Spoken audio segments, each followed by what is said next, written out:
So everybody wants to get promoted, but what happens when that promotion comes without any training?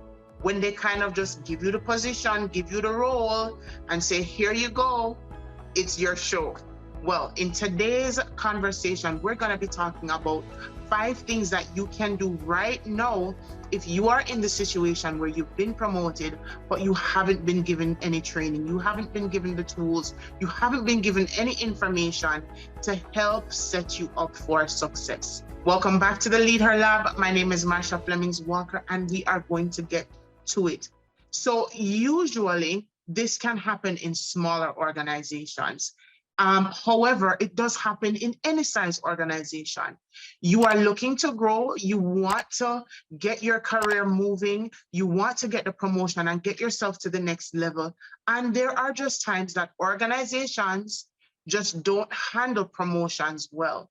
And so people have been given promotions, but they have not been given the tools, the system, the information, the training that they need to ensure their success. So what do? So the first thing that you want to do is you want to have a conversation. And please don't shoot the messenger. I know you shouldn't have to. You shouldn't have to go to your boss to say, hey, you've given me this responsibility. These are all the expectations, but I really don't have the training. But your success is your responsibility. So you are going to have a conversation with your boss. And you want to go in approaching this conversation by saying, you're so excited, you're happy, you're ready to dive right into it. And then you want to be asking if there are any plans for your training. Because it may be fair and reasonable to assume there are no plans because you haven't seen any.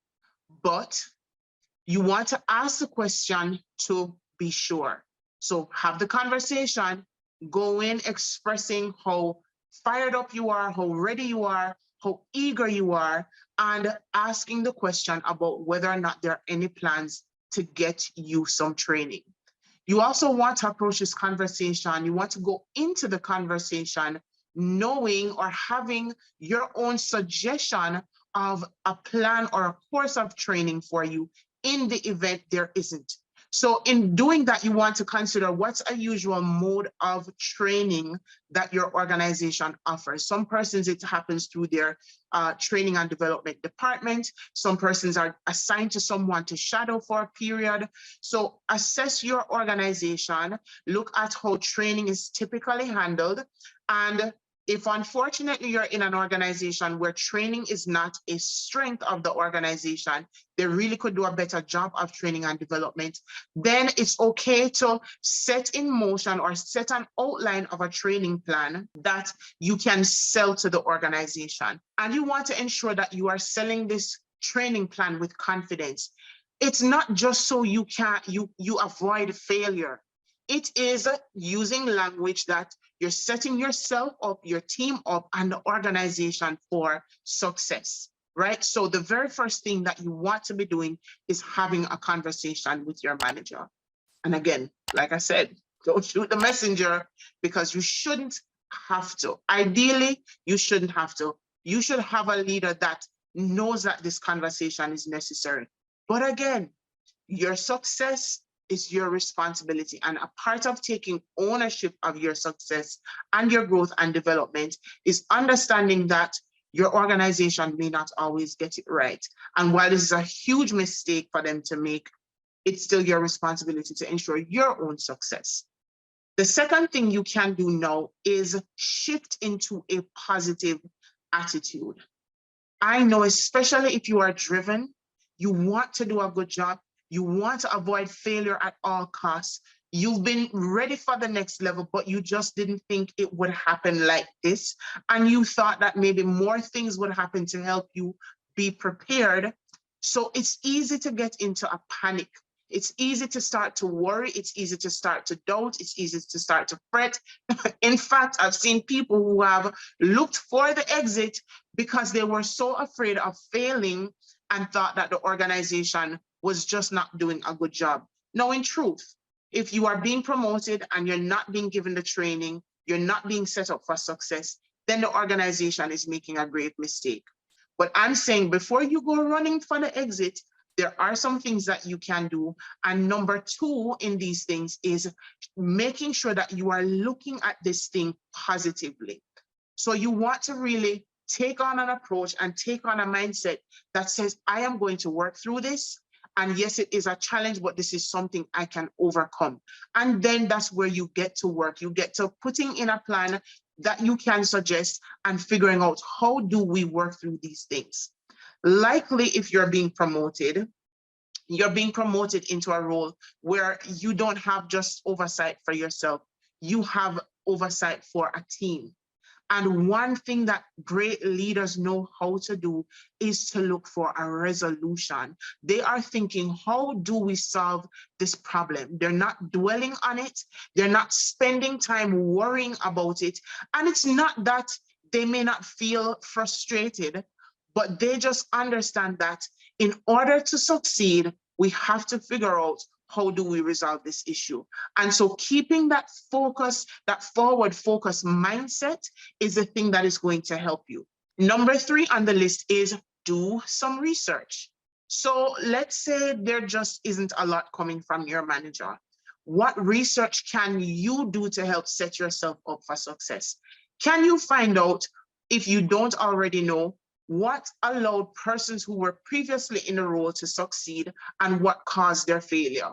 The person who is best known for what they accomplished in that role previously, can you find out what it is that they did that was so meaningful and impactful to the organization?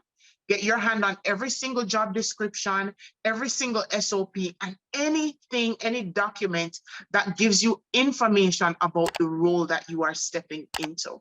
Because again, without a proper system of training that's being implemented, you are going to now be relying heavily on things like standard operating procedures, job descriptions, and anything else that the organization is able to provide that gives you additional information that you do not already have. So again, and I'm probably gonna keep reminding you, I know it doesn't feel fair. I know that it feels very frustrating that you are promoted and you feel like, you know what, I'm actually being set up to fail. But I want you to take this on and say, you know what, this is something that I wanted, and I'm going to do the work that I must do to ensure my success. It shouldn't have to be this way, but I am going to do this for me, not for them, for me. So number four is take ownership of your development. And truth be told, this is something that I encourage any and everyone to do. Even if you are being promoted and given the tools and given the training that you need, I always encourage persons to take ownership of your development, because ultimately an organization has their own goals and objectives. And if they're doing it right, they're going to see your development as an investment in their organization. But you are also your own individual. And the day that you leave that organization, the skills that you possess are for you to continue to utilize and capitalize on. So don't leave your development and your growth and your success in the hands solely of your organization. Be proactive in looking at what skills do I need to develop to ensure my success in this area. It may be technical skills, it may be your leadership skills, it may be human relation skills, whatever area that is, that should be something that you are constantly assessing and reassessing and ensuring that you are taking the necessary steps that you continue to grow as a person and as a professional. Though I spoke of taking ownership of your development in number four, I particularly for number five want to highlight consciously developing your leadership skills. This is so important because likely if you're being promoted, you now have responsibility for a team. You now have a group of people who are going to be reporting to you. You have responsibility for the work that they do, how they function within the organization, how they function as a unit, and how they function as individuals. Also, how you communicate with them, how they communicate with you, because all of this affects the goals and objectives being achieved. So I particularly want to highlight developing, consciously and actively working on developing your leadership skills. While every skill that you are going to need for your job is important, I actually identify that you can be missing something or weak in some other skills.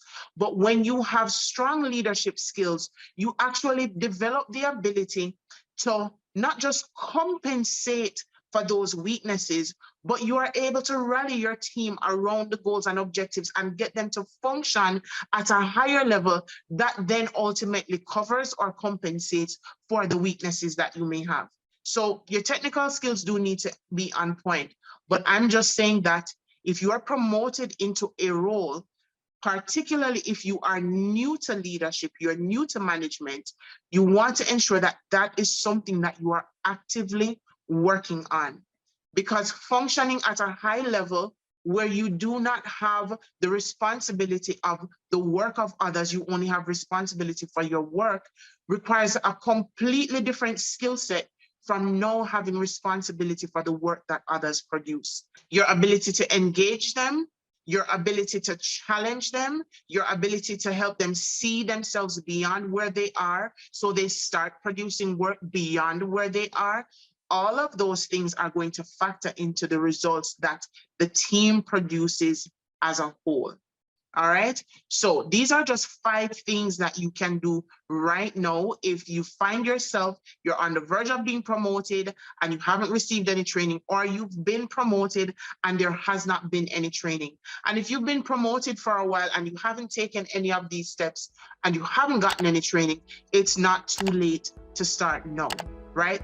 But the sooner, the better. All right, so I look forward to your comments and let me know if this is something that you've experienced. And as always, let me know what other conversations around your career, around women in leadership, that would be meaningful to you. All right, so until next time, we're going to leave the Leader Lab and go out and lead.